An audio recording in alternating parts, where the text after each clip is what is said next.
Olá, Eduardo. Olá, Sônia. Olá, Felipe. Bem-vindos ao canal da Associação Espírita Teresa d'Ávila, que vem apresentando a série Aspectos Morais na Revista Espírita.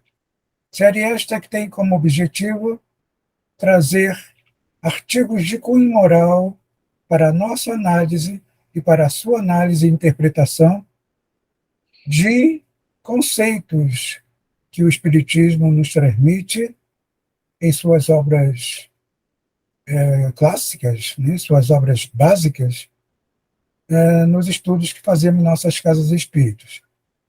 A Revista Espírita é um laboratório psicológico que Allan Kardec utilizou para depois para repassar muitos artigos, muitas experimentações que ele fez na Revista Espírita para as obras básicas, né, e até para outras obras, como o que é o Espiritismo, o Espiritismo em sua expressão mais simples, ou seja, é um manancial de estudos muito interessantes, né? E hoje nós estamos com um novo amigo, um novo companheiro de, de vídeo, de gravação, parceiro de estudo, de análise, que é o senhor Felipe Rocha. Olá, Felipe. Olá, pessoal. Então, como o Dudu falou aí, eu sou o Felipe, também participo da casa da Associação Espírita Teresa d'Ávila e vou estar tentando colaborar com vocês aqui e participando desse estudo com a Sônia e com o Eduardo. E comigo, ao meu lado, sempre e por toda a eternidade, a minha parceira e companhia, Sônia Hoffmann. Olá, Eduardo. Olá, Felipe. Olá a todos os ouvintes, a todos que estão nos assistindo nesta programação. E aqui nós já estamos, como o Eduardo colocou, e como o Felipe já deu a sua chegada aqui, já deu o ar da sua voz para todos nós. Então, vamos primeiramente agradecer ao Henrique Miranda, que esteve conosco durante várias edições da nossa programação da Revista Espírita, e o qual ele precisou se ausentar por compromissos que foram surgindo, e também porque nós, da Associação Teresa d'Ávila, Associação Espírita Teresa d'Ávila, e especialmente o Eduardo e eu, nós estamos com um objetivo muito grande, que é o de ampliar o círculo de pessoas que estejam se envolvendo e ampliando também as suas considerações e enriquecendo esses trabalhos com as suas considerações acerca dos vários artigos da Revista Espírita. Então, por isso, nós, com esse duplo objetivo, o objetivo de que o Henrique precisou estar com outras atividades, e também nós com o objetivo de ampliar e reestruturar e de incentivar outras pessoas também para virem para cá, apresentarem as suas considerações e também estarem incentivando outras pessoas cada vez mais a lerem a Revista Espírita. Nós convidamos o Felipe, que vai abrilhantar certamente nossas participações. Então, vamos lá, hoje, no nosso trabalho. Bom, hoje nós abordaremos o artigo A Cabana do Pai Tomás, que está na Revista Espírita de novembro de 1868. Pelo título, muita gente já identificou que se trata de um livro, né? O artigo foi baseado em um livro, que virou peça de teatro, virou novela da Rede Globo em 1969 e traz aspectos bem interessantes, né? Ele basicamente fala da escravidão nos Estados Unidos no século XIX.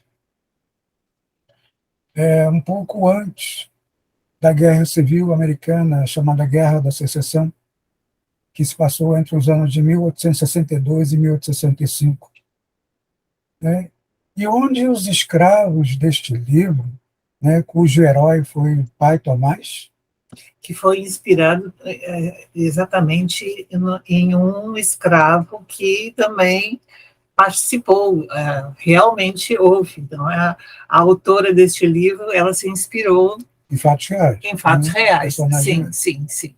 Porque a autora Harriet Beecher Stowe, ela era uma abolicionista.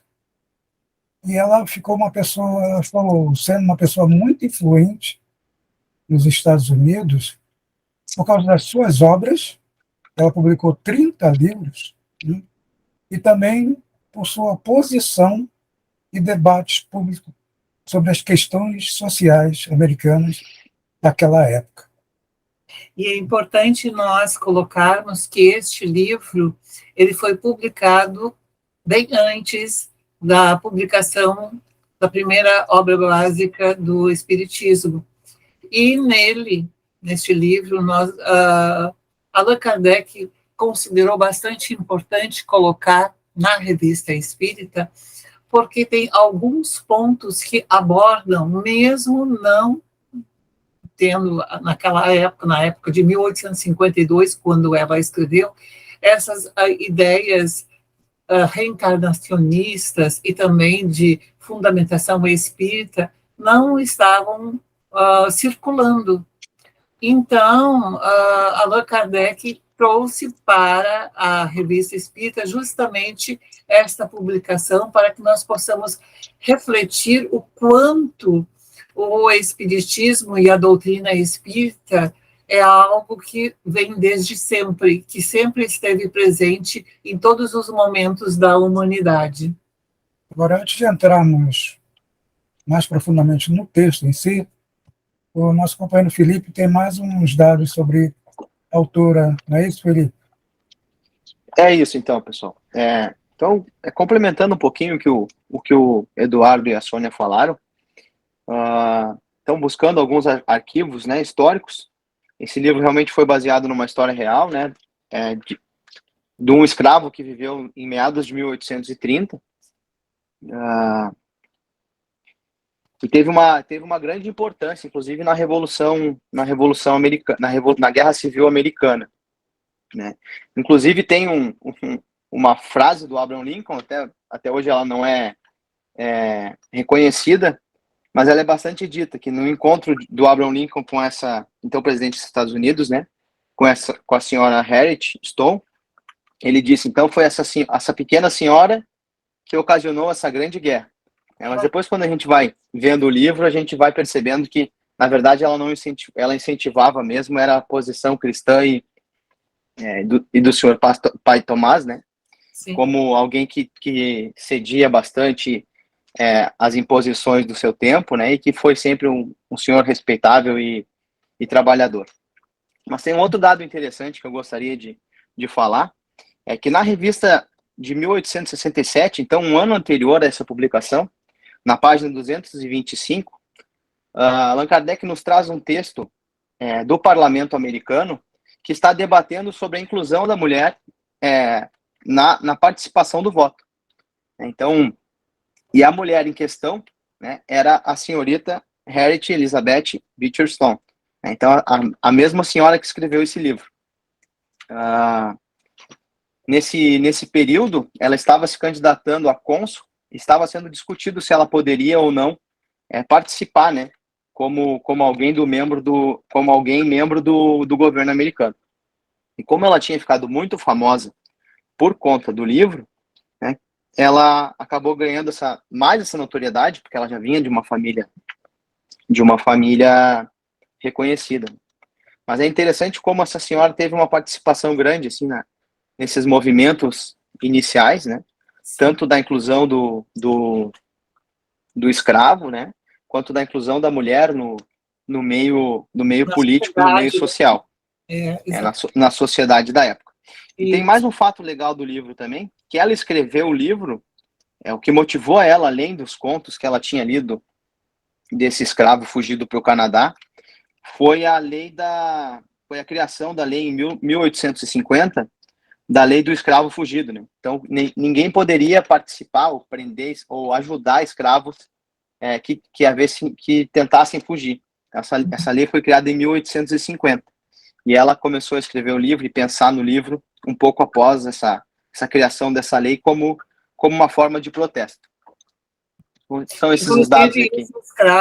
Esse escravo que fugiu, ele foi recebido posteriormente não só pelo governo americano, pelo governo americano, mas também pelo governo inglês. E ele tomou uma notoriedade muito forte, muito grande. Então, esse livro, A Cabana do Pai Tomás, ele causou ele serviu de estopim para toda uma modificação no comportamento social e na valorização do ser humano, não é, Felipe? Com certeza, tanto que ele chegou a ser o segundo livro mais vendido da história na época, né? Pois né, Sônia? Ele ficou atrás apenas da Bíblia. Então, no século XIX, ele foi um livro que teve uma notoriedade muito grande, realmente. Uhum. E até no começo do artigo, né, já é falado que ele causou um impacto muito grande nos dois mundos. Nos dois mundos, exato.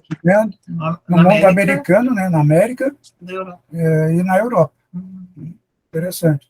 Agora, se a Harriet recebeu bem ou não essa frase do Abraham Lincoln, né, se a frase foi verdadeira, ela deve ter sentido um grande peso, né, de saber que o livro dela, né, causou um impacto a ponto de dar o start, né, na Guerra da Secessão, porque foi uma guerra muito cruel, muito cruenta, porque morreram 600 mil pessoas nessa guerra de 4 anos. Ou seja, a guerra dos estados do norte contra os estados do sul, que queriam sua independência, que não concordavam com as leis abolicionistas que vinham sendo trazidas. E mesmo depois dessa guerra, a situação escravocrata nos Estados Unidos ainda durou um bom tempo, né? Tanto que foi só em 1875 que houve uma emenda na Constituição dos Estados Unidos, a 13ª emenda na Constituição dos Estados Unidos, realmente abolindo todo tipo de escravidão, né, nos Estados Unidos. Bem, esse livro, ele relata exatamente a questão do pai Tomás, que era um escravo, não é? Ele trabalhava em uma fazenda, e ele era bem dizer, um capataz daquela fazenda, e por razões financeiras, o dono da fazenda, o fazendeiro, ele precisou vender, não é? Vender tanto dois escravos, não é? No caso, o pai Tomás, que tinha bastante habilidade, e também uma criança negra. Mas a mãe da criança, ela escuta esse fazendeiro e o comprador conversando, e ela foge com a criança. Essa escrava era uma espécie de escravizaura, né? Que ela era a dama de companhia da senhora da esposa do fazendeiro. Da esposa do fazendeiro. Então, sim, ela vivia o tempo todo na Casa Grande, junto com essa senhora. Sim. Então, ela foge, não é? Ela foge, e daí essa é uma outra história que está dentro do livro também. Mas nós vamos, neste momento, nos atentar mais às questões que envolvem o pai Tomás, porque ali ele começa a apresentar algumas fundamentações que nós vamos entender que tinha uma forte vinculação doutrinária e evangélica fortíssima, porque esse livro, voltamos a dizer, ele foi publicado em 1852 e o Espiritismo, a primeira obra, foi em 1857.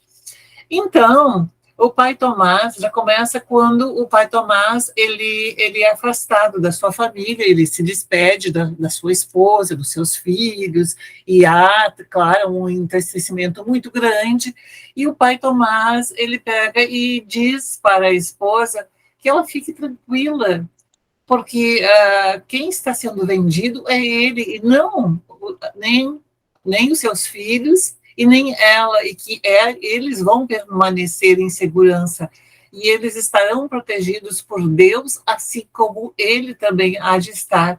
E ele coloca uma frase muito, muito legal, muito, muito assim, interessante, quando ele diz: não há nenhum pardal que possa cair ou morrer sem que Deus permita.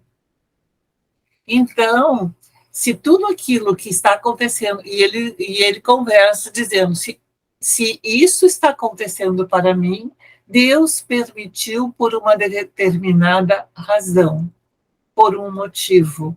Então, eu, para deixá-los em segurança, irei seguir em frente, e ele há de cuidar de mim.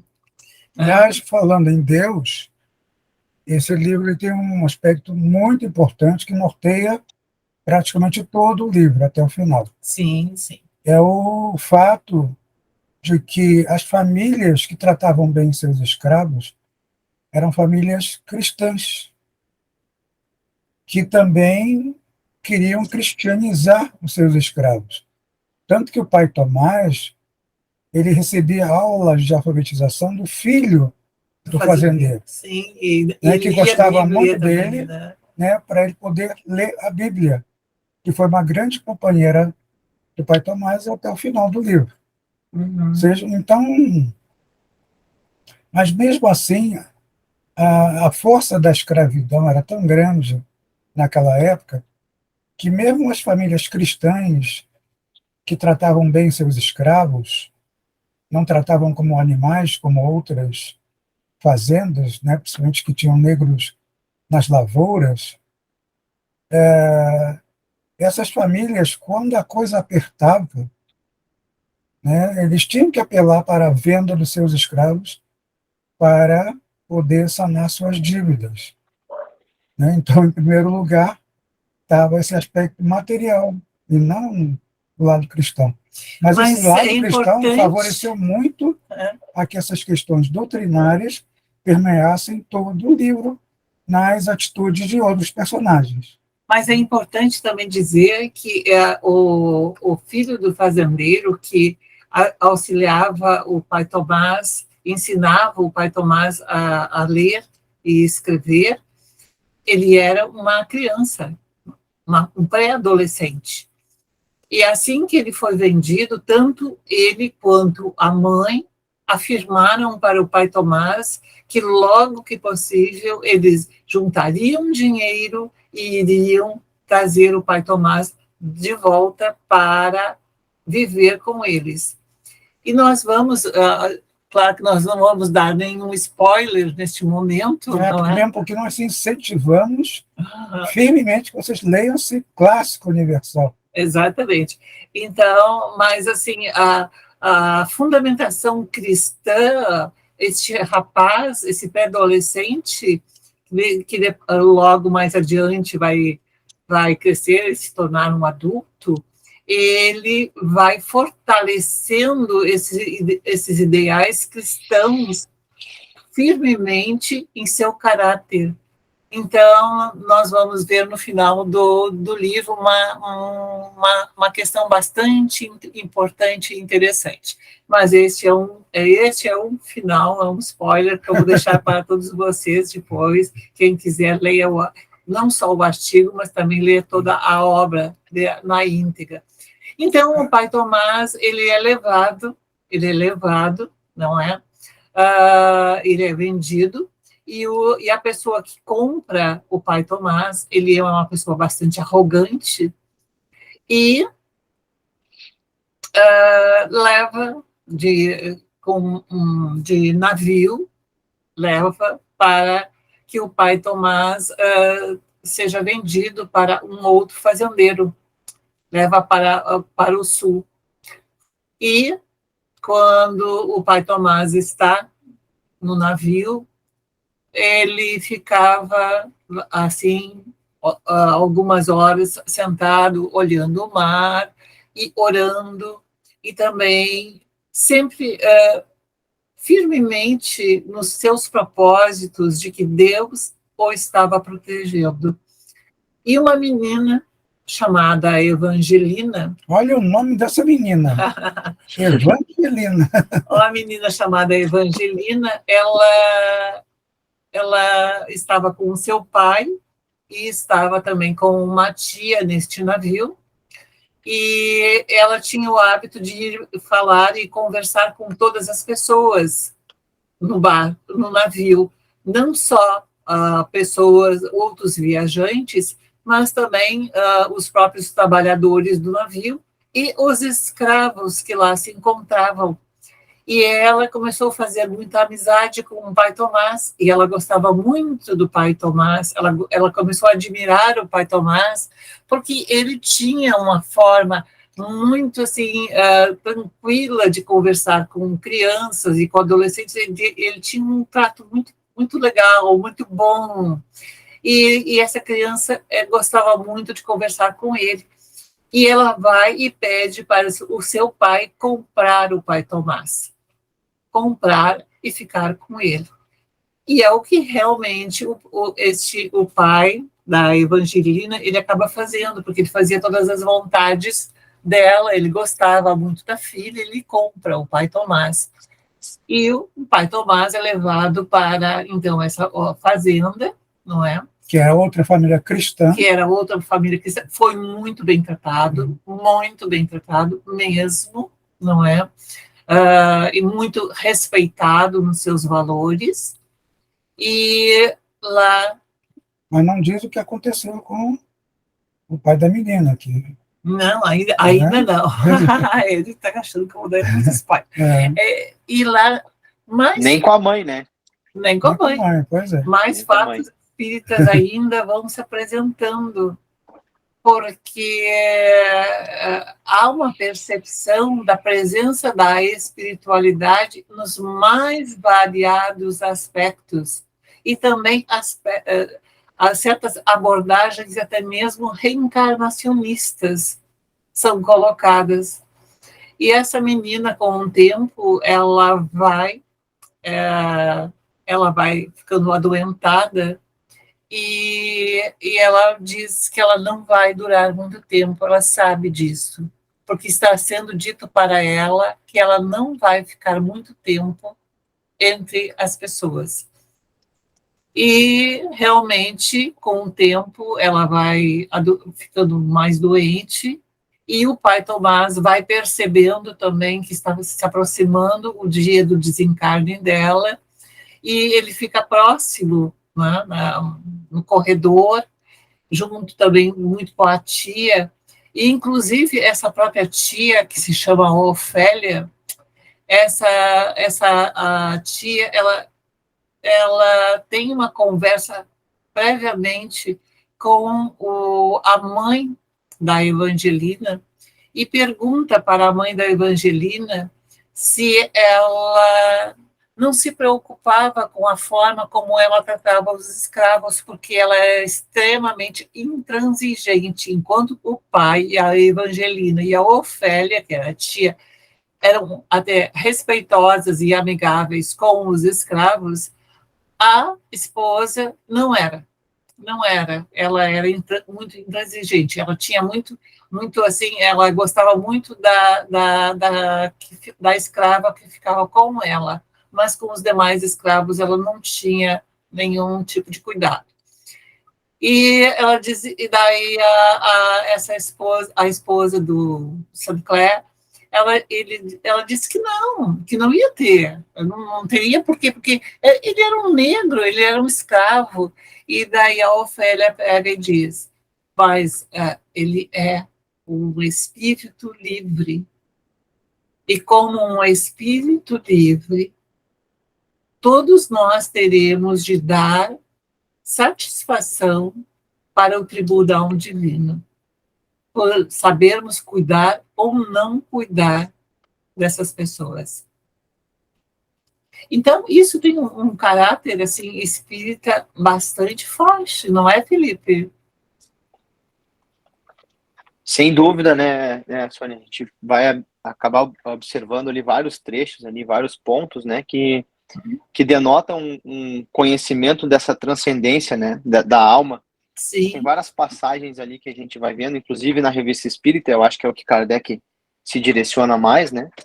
Que ele vai vendo como são relatados esses fatos que dão entendimento dessa transcendência da alma, né? Dessa continuação e até da anterioridade da existência, né? Exatamente.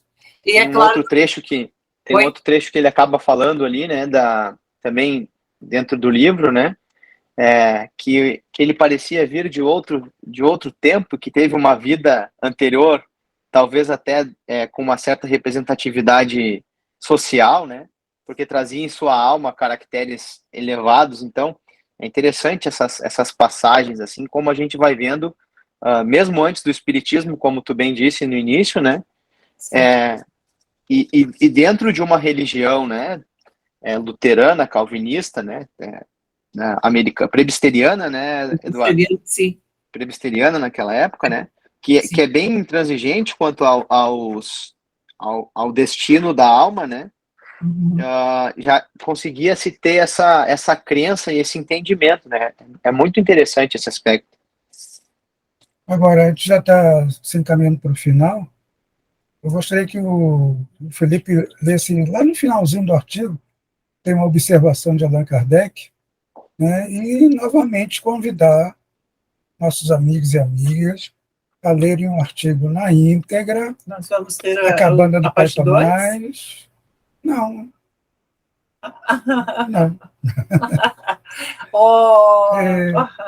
Não, porque nós queremos que porque se a gente lê esses dois trechos que Kardec, né, a gente vai estar lendo o trecho da obra que são muito interessantes no contexto. Né? E a gente não quer estragar essa surpresa. Mas quem tiver a oportunidade de ler também a obra na íntegra, leiam a obra, né? Porque é muito valiosa. Está à venda. Sim, sim. Né? Então, e nessa observação, o Kardec ele mostra por que ele colocou esses trechos, né, do livro A Cabana de Pai Tomás. Pode ler para a gente, Felipe? Claro, Eduardo. Observação.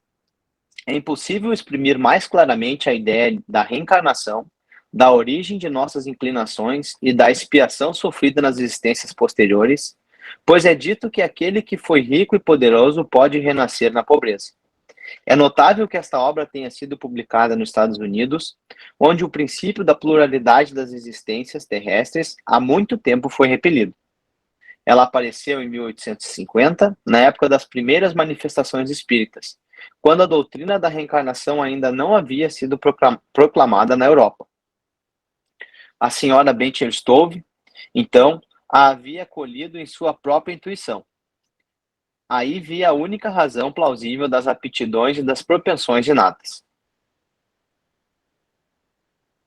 E assim ele encerra essa observação. Ele diz que o livro nasceu, né, surgiu em 1850, porque ele surgiu primeiro na forma de folhetim, né, em 1850 e 1851. Em 1852 é que ele foi publicado como livro. Né? E essa observação traz justamente a justificativa de Kardec para publicar os trechos anteriores que são retirados da obra A Cabana do Pai Tomás. Mas eu vou pedir licença só para dizer uma coisa do Pai Tomás. A grandiosidade deste homem, deste espírito, em um determinado momento, quando ele é novamente, ele é vendido, aqui eu vou dizer que ele vai ser vendido, realmente ele vai ser vendido para um terceiro fazendeiro, e ele pega e diz, ele não me fez mal algum, ao contrário, ele me abriu as portas da espiritualidade. Então, a pedidos, e por causa dessa observação da Sônia, nós vamos fazer uma segunda parte desse livro. Né? Eu tô de total acordo também. Acho que tem muita coisa para ser retratada ainda. Pois é, recebi aqui intuitivamente muitos pedidos. E no próximo vídeo, pessoal, nós continuaremos, né, esse artigo sobre a cabana do Pai Tomás, que realmente é bastante interessante, né? Muito interessante. Ainda mais quando lido com olhos espíritas.